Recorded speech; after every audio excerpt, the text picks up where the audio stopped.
with comedian David Boyle, and I'm quitting alcohol. So it's off. My gig's been cancelled on Saturday. The filming is not going ahead. There's fucking lockdowns nationwide. And the Indians are getting real fucking paranoid with good reason. Like, I doubt it's going to be as bad as last time. This new variant seems to be just fucking chill. Just about every human being I know has had it now. And basically what they said is it's like 4 days of chilling out. It's like getting to lock yourself away in a room after a bender. And some of the people I know who have got it recently are not healthy. They're not fucking athletes. So I don't really give a fuck about this wave. I didn't give a fuck about the last wave either. Eva. I didn't give a fuck about the last wave either.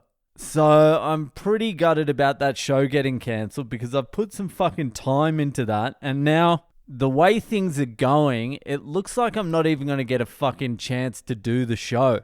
This is a minimum 2-week lockdown, which you can imagine is going to be extended for another 2 weeks after that, 100%. So it's going to be like a month. I don't even know what the parameters of this fucking lockdown are, but my show's cancelled.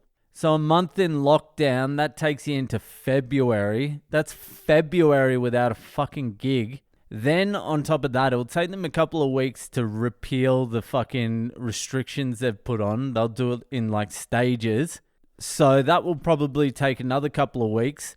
This is a fucking disaster for my comedy. For my stand-up comedy. I think the move is going to be come back to Australia for a little while. I think that's what we're going to do now. I think India has run its course for the time being.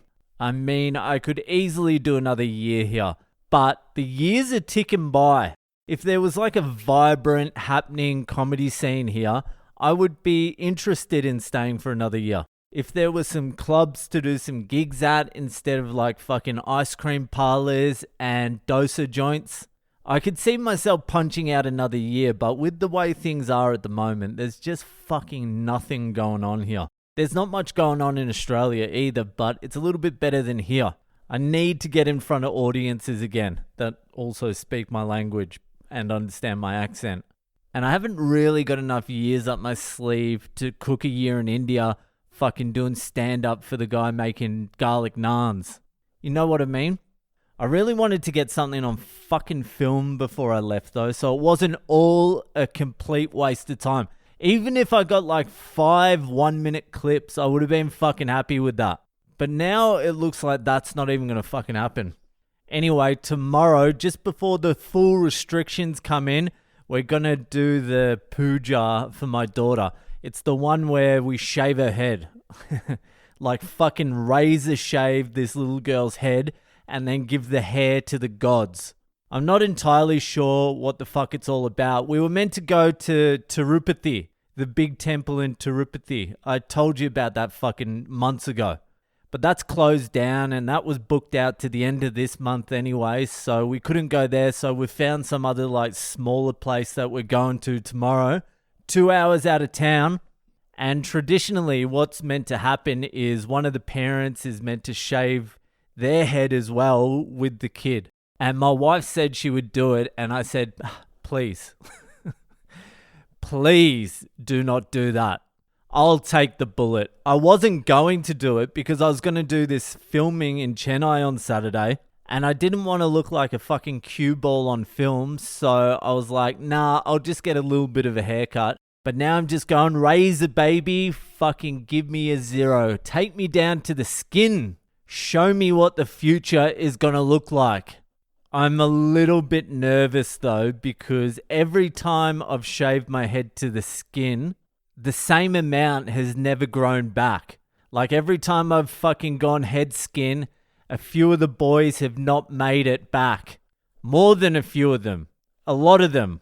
So I'm a little bit nervous if I go the full skinhead shave that I'm going to lose a few of my soldiers. And they have been soldiers, these boys. They're a little bit dried out. They're dehydrated. They're hungry. They've had no nutrition for many, many years. But they've hung in there. They're still hanging around. I'm really proud of them because without them, I would look at least 10 years older. So I really don't want to send the soldiers to fucking their imminent death, but I also want to check what I look like with a skinhead again. I check every year now. A couple of years back, I got a skinhead and I was like, that's not too bad. I could handle going bald. Last year when I skinheaded, I was like, this isn't going to be a good transition. This is going to be a rough decade for me. The lost decade. When I go full bald, it's going to take me at least a decade for my biological age to catch up to what I look like. So I'm probably not going to look younger than I am again until like I'm 60. Like it could be the lost couple of decades. No one's going to come up to me for at least 2 decades and say, wow, you look good for your age. And that's if everything goes well. If things don't go well, that could be the end of it forever.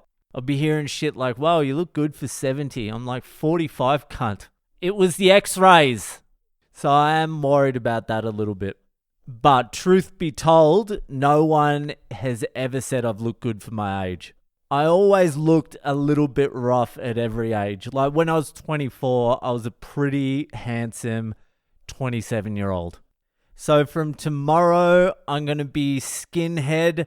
I'm giving my hair to the gods. You've got to give it to a priest. And then they take blessings and do a puja. I hope the gods aren't insulted with the amount of hair I give them. Like the priest is going to be like, this is a little bit short. It's a little bit underweight. I'll be like, hey, it might be a little bit underweight, but that hair is valuable. There's not many of that left. They're rare. Every strand there is rare. One of my strands should be worth like 50 Indian hairs. I'm shaving my head. I don't even know if it's going to grow back. Most Indians fucking shave their head and it's going to grow back double. Who is sacrificing more? And I want you to tell the gods that as well. I'll have to translate all this shit through my wife. Anyway, so I'm going to be flat out fucking bald tomorrow. Got to get up early. That'll do for tonight. If you're enjoying the podcast, share it around with your friends and I'll see you the fuck later.